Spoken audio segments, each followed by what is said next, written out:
ও ঘরে যাবে, ওর mobile টোবাইল phone tone ব্যাগটা কিচ্ছু যাবে না, খালি কমিটির লোককে বলবো সব নিয়ে এলে, সব নিয়ে আমার গাড়িতে তুলে দেয়, ওকে ছেড়ে দেবে, ওর জামা কাপড়টাও খুলে তুলে দেয় গাড়িতে। আমি একটু কড়া মতন হুজুর, জানেন তো, আমি তো কড়া মতন হুজুর, বুঝতে পারলেন না? রাগ হচ্ছে আপনাদের? তুমি দাদা হুজুর আওলাদদের পচাতে চাইবে, তোমাকে ছেড়ে দেবো আমি? না, ঠিক দেখা হবে, দেখা হবে না, ঠিক দেখা হবে। তুমি মনে আর দেখা হবে না, হবে কিয়ামতে দেখা হবে, তবে দুনিয়ায় দেখা হয়ে গেলে বিপদ হয়ে যাবে, যেন মনে থাকে। এমন এমন করছে না, আপনারা নিশ্চয়ই জানেন, আপনারা জানেন, যুবক ভাইয়েরা জানে আমি কি বলতে চাইছি, বুঝতে পারছেন? হ্যাঁ, কিচ্ছু নেই, কিচ্ছু নেই।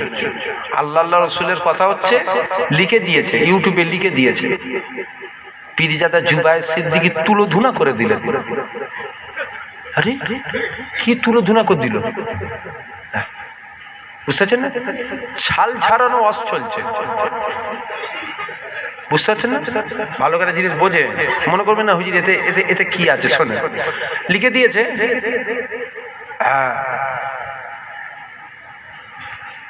মানে কিছু বাকি রাখছে না, মানে এমন এমন লিখছে না, ওগুলো মানে বলাটাও খারাপ লাগে, এমন এমন লিখছে।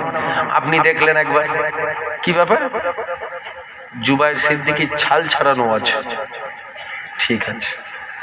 আবার কালকে দেখলেন তুলোধুনা করে দিলেন, আবার পরশু দেখলেন ওষুধ বেটে দিলেন, আবার তারপরের দিন দেখলেন জামা কাপড় খুলে ফেললেন। আপনি মনে করবেন তো একদিনে মনে তো হবে, হুজুরটা খালি এরকমই করে নাকি, বলতে কিনি খালি ছালই ছাড়াচ্ছে, খালি তুলোধুনাই করছে, হুজুর অন্য কিছু ওয়াজ জানেন, ওয়াজটা শোনেন, কিচ্ছু নেই। আল্লাহ রসুলের কথা।